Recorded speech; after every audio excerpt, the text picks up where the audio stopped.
Well, what is up, all of you Ugnaughts and Jawas out there, and welcome back to the channel.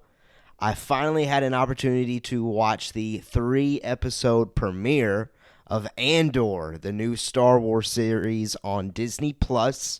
So I figured, it's Mando Talk. It's a Star Wars podcast. I've got some free time right now. I may as well give a review slash breakdown slash reaction of mine from watching this 3 episode premiere. For me personally, just overall thoughts. Let's just go ahead and go straight into it. Definitely tonally, not totally, tonally different from anything that Star Wars has ever done, which for me personally is extremely exciting. Like, I love the stage that's been set. I love the vibes. I love the grittiness. I love the rawness. I love how serious it is. And I hear your complaints online. I see them online. I even love the slowness. I love the pace that this series is taking because this is a deep character study. And not only that, I also feel like we're building toward a galaxy study, which has me absolutely pumped now that we know, where Cassian is headed to next, potentially. We know where Cassian might be headed to next by the end of episode 3, which, by the way, if the title didn't give it away of this episode, of this video, this is a spoiler discussion. I'm about to run through some of the key takeaways that I made here on my notes as I was watching this thing. So if you're watching on YouTube, you can probably tell, I'm reclining. I'm in my recliner, just chilling in my living room, literally just finding some time to give some content. So, hey, there you go. Appreciate you being here on YouTube. If you're not over on YouTube, make sure you hit that subscribe button for more Star Wars content and more Andor content specifically. I will go ahead and give another plug, and then we'll definitely get into the breakdown. Myself and DJ and Zach Horvath are going to be doing a review of episodes 1 through 4, a full hour long, maybe even longer than that, because we're going to have 4 episodes to discuss. A full breakdown, spoiler discussion, spoiler review of the first 4 episodes of Andor. That's going to be dropping the first Monday of October. Can't wait for that. So be sure, subscribe, rate, like, whatever you got to do to help the algorithm to make sure that Mando Talk pops up wherever you are listening or watching this lovely episode. All right, let's now get into it, okay? So episode 1, we visit Morlana 1. Andor visits that location. It's apparently a planet, moon, we don't know, but Morlana 1, at the earliest moments of this series, at this location, establish how gritty it's going to be with the fact that we're visiting a Star Wars brothel. Not something that I was expecting to ever see in Star Wars at all. But for me, it just set the stage. It sets the tone. It allows the viewer to know exactly what to expect moving forward in this series, and it just shows kind of how far they're willing to go, how far the creatives are wanting to take this show as far as like adult-ish type of content, just something that you're not used to seeing in Star Wars. But I enjoyed the high stakes, the intensity, if you will, or just the tone of it. It just fits. And it looked beautiful very, very, very early on. All right, so in this brothel, 2 Morlana 1 sentry guards are chirping Cassian upon settling in. Entitlement going on. They've been there first, so why aren't they being serviced first? Things like that. Cassian is hoping to see an employee from Canary, which is a small mid-rim system. And Cassian is specifically looking for his sister, which very interesting, which of course that eventually connects to the flashbacks that we'll discuss more so here in a bit. Cassian accidentally kills one of the guards with a headbutt, which very strong headbutt there, forcing his hand to kill the second guard to save himself. This very much so reminded me of his character introduction in Rogue One. I mean, in Rogue One, he had to kill somebody to save himself there too. So I like the parallel there. I like the parallel storytelling. All right, on Ferrix, this is in the Morlani system, so very close by. first introduction to this location, we see basically a Star Wars dog peeing on a droid, something I never thought I needed to see, but hey, I love the fact that I've now seen that. And we get that droid's introduction. It's B2 Emo, or you'll hear Cassian just call the droid B moving forward. That's probably what I'll start referencing that droid as, is B. I love this droid. Top tier droid already, in my opinion. Cassian asked B and Brazo to cover for him and lie about seeing him the night before. Brazo is a total bro. He's the definition of a bro. He's willingly going to cover for him. And I also noticed before Cassian left B, he took a skinny rod out of B. I didn't know if that was something that B got for Cassian, or if it was just Cassian showing that he cares for this droid. I don't really know exactly 100% what's going on there, but that's kind of the vibes I was getting. That I was leaning more towards, so just Cassian cares for B a lot.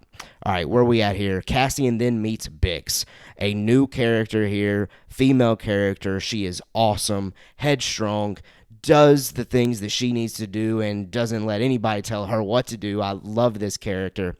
And Bix has a friend that has wanted to meet Cassian, and of course later we find out who that friend is. But Cassian is looking to sell an untraceable NS9 Starpath unit with vector crystals and an Imperial seal still intact. So whatever this thing is, maybe there's a Wikipedia page out there about what that is, but hey, it must sound fancy if Cassian's going through all this trouble.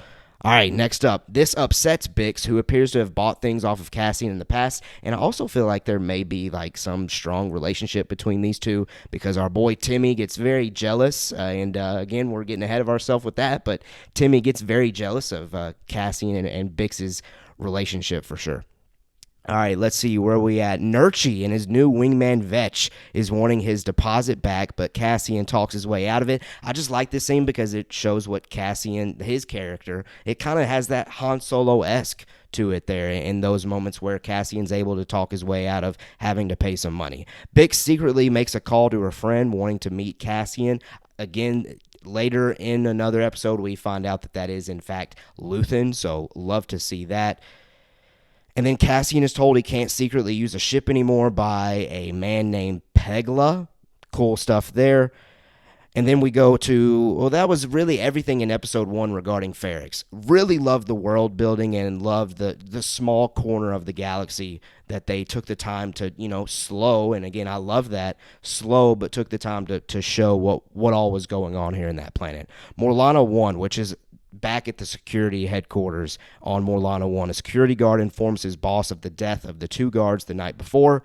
The boss wants to cover the death of the 2 guards since they were in a brothel drinking on the job. That wouldn't look good. So the boss says that he has to report to the Empire and wants to keep reports concise to ensure the Empire isn't thinking about Preox Morlana, which benefits the security team and their superiors. So obviously this security system is, like a level down from the Empire. The Empire's telling these people what to do. They're being controlled by the Empire. At least that's my take currently. And this boss man doesn't want to report this killing because it's just more attention on them, which they don't want more attention from the Empire. They just want to keep on, laying low, I guess, and rightfully so. Again, this is world building. It's showing how the galaxy's reacting to there being an imperial regime spread across the galaxy at this point. So loved those moments and loved that dialogue. And speaking of dialogue, super strong throughout the first 3 episodes. Incredible dialogue. All right, next up, this security guard that's basically told to stand down doesn't stand down. He's fixated on finding the killer of the 2 guards from the night before. He's tracking movement through checkpoints. He's searching for Canary males on Ferrix. He's doing whatever it takes. So he definitely doesn't heed his boss's warnings there. He's doing the things he's got to do. He wants to find Cassian. He wants to find the guy that murdered his 2 fellow employees, which rightfully so. He's a good guy from a certain point of view. If you're on Morlana 1, if you're a security guard, you might feel the same way as this head honcho. All right, flashbacks. That was another key plot point for episode 1.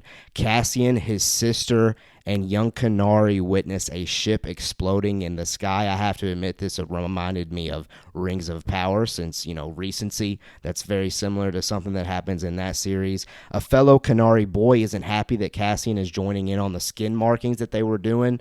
So that has me speculating, how long has Cassian and his sister been with this Kenari tribe, which is just kids, by the way. I'm still wanting to know more about what's going on there, because we know information from Luthen in episode 3 about how Cassian's father was hung in a square. So I'm not reading that father was with the Kenari people. At least that's not what I'm reading currently. So hopefully we get some more information on that. All right, Cassian goes off with many of the Kenari, leaving his sister behind, which as soon as I saw this, I had some bad vibes about him leaving his sister behind, which obviously that's still his goal. Now in his adult life, he is searching for his sister, and that's motivating every single decision that he has currently. So great stuff there. All right, that ran through episode 1, I believe. That was all of the big things that happened, all of the things that I made a point to jot down in my notes as I was watching. Let me do one more scan by through here to make sure that I've covered it all. Let's talk about just Cassian and his sister. This was another note that I had. Cassian and his sister looked like we're learning to fit in with the Kenari people. That's something that I may have glanced over. So I'm speculating that they're not truly from Kenari, but they learned the Kenari ways, so they kind of just embraced it. And another thing that was throwing me off is that in Rogue One, Cassian says he's been in the fight since he was 6 years old, but this kid that's playing Cassian on Kenari doesn't look 6. He looks older than 6. So I'm wondering if there's even more backstory. But I may be reading this completely wrong. I'm just sharing with you kind of the vibes that I've gotten so far. All right. That covers episode 1. I loved episode 1. It was slow, but I loved it. All right, episode 2. We open with some flashbacks. And again, I'm going to handle this in the 3 different sections. I'm going to handle flashbacks. I'm going to handle what happens on Ferrix. I'm going to handle what happens on Morlana 1. All right, flashbacks. Cassian is following behind the Kenari group that he just previously left with, and we see the infamous wide view shot into a massive digging of some kind, which in episode 2, in this same episode, later in the episode, it's revealed this was an Imperial mining project that I guess just went bad. So very cool. Again, world building there, and it explains maybe why Cassian already has an early hatred for the Empire. The Kenari group make their way to the fallen ship, where there are dead dudes looking yellowish green. Don't know what's going on there. They've got some symbols on their jumpsuits. I haven't dug into what those symbols mean, so we might be able to figure out some more about that. But given his age, I'm assuming we're still in the prequel era. We're still in the Republic era. That's just, again, instant initial thought and breakdown here. I haven't dug into that, but that's kind of what I'm thinking. All right, and then also one of the yellowish green looking dudes wakes up and opens fire on the kids, and the leader is shot. And this appears to be the beginning of Cassian's hatred for, again, Imperial or just head honcho regimes, if that makes sense.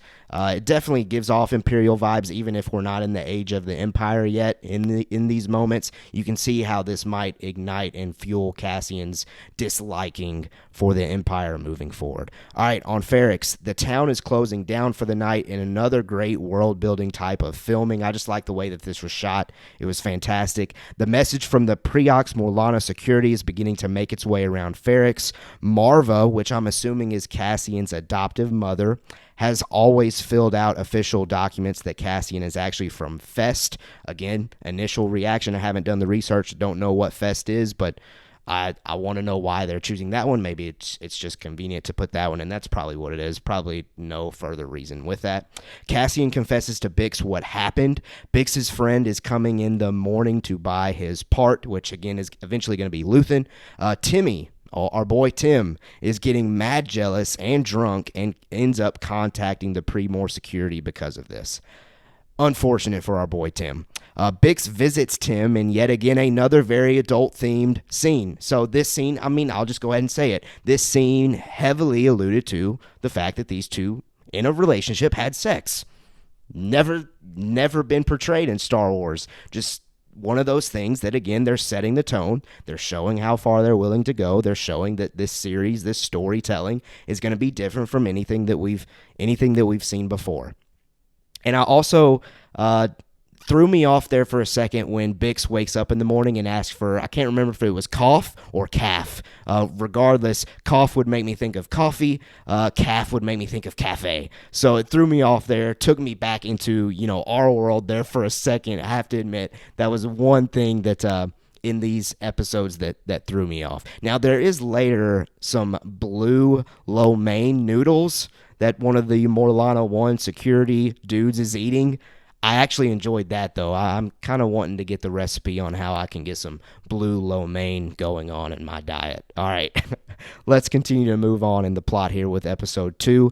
Luthen arrives on Ferrix, seemingly confirming that this is Bix's friend, which we know now for a fact that it is. Marva finds Cassian's staff when he was a child that he's been using in the flashback. Luthen listens to a random dude on a transport complain about the way things are in the galaxy regarding paying for everything, and it's revealed he is in fact on Ferrix searching for Cassian, because that's the end of the episode. Now, I have skipped over, all the stuff that was going on at Morlana 1 during this episode, so let me hit all of that stuff here real quickly. It appears that the brothel employee has been the one informing the Pre-Mor security, so the female, the lady that was sharing or talking with Cassian, we can kind of see her blurry in the background, so it seems like that's the Pre-Mor security contact. Sergeant Mosk is called on to become the right-hand man for Deputy Inspector Karn. I think that's the first time we get the leader's name. It is Inspector Karn, but Sergeant Mosk, what a dude.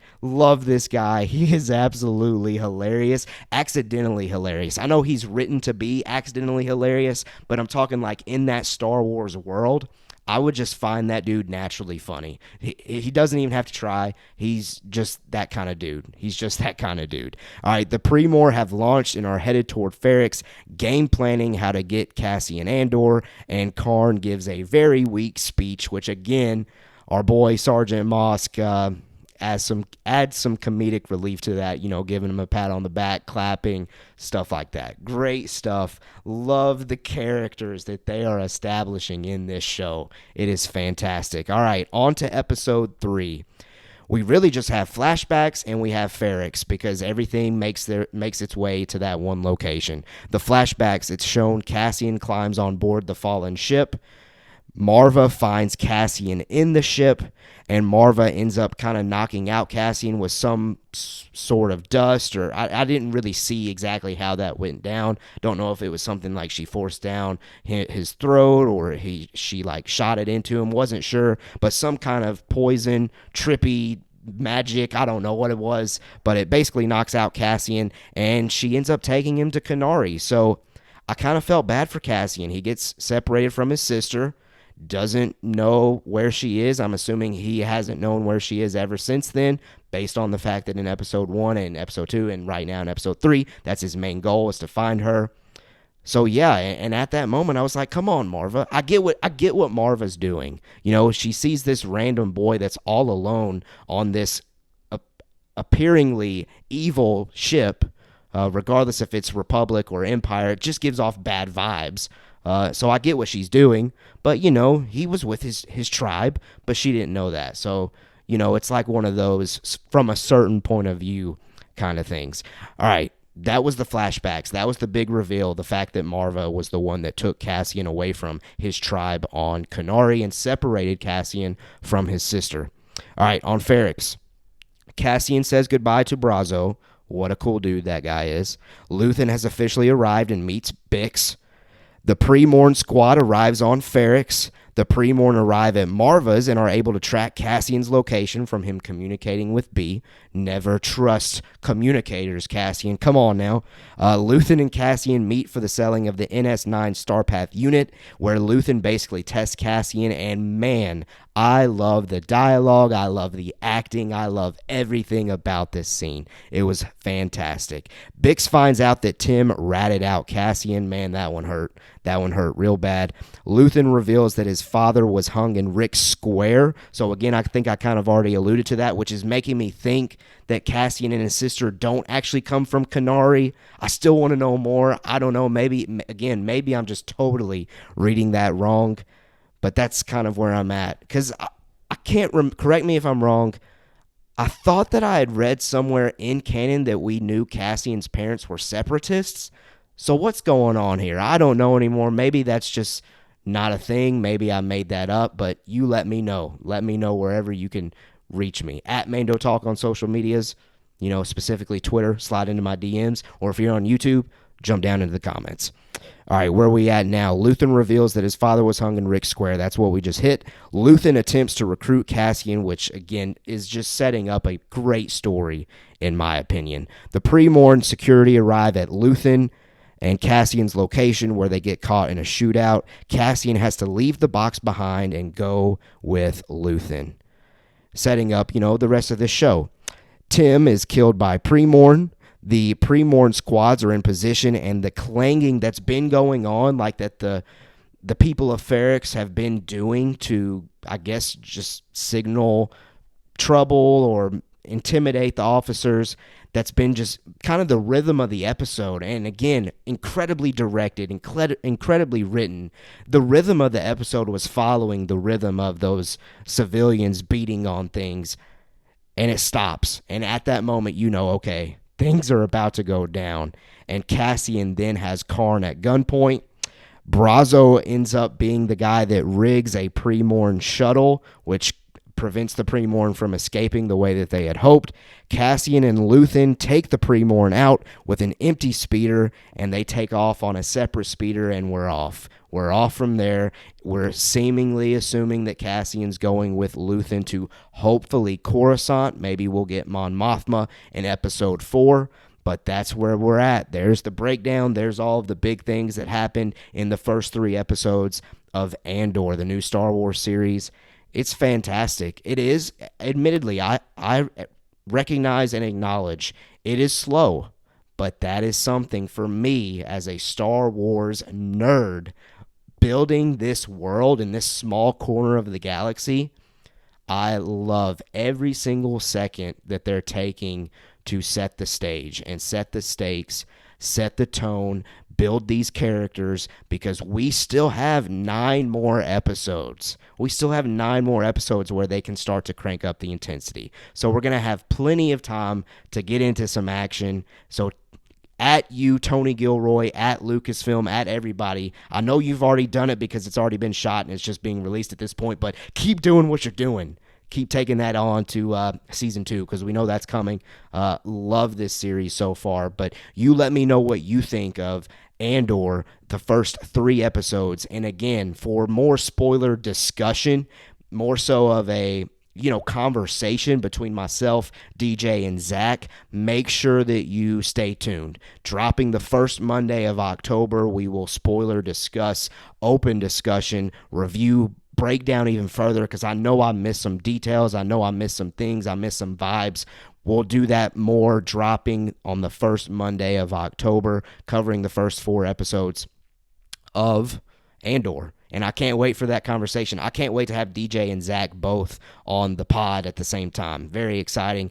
I don't think we've ever been able to pull that off. Of course, both of them have been a part of the podcast, and now we're coming together all at once for episodes 1 through 4. I can't wait for that discussion.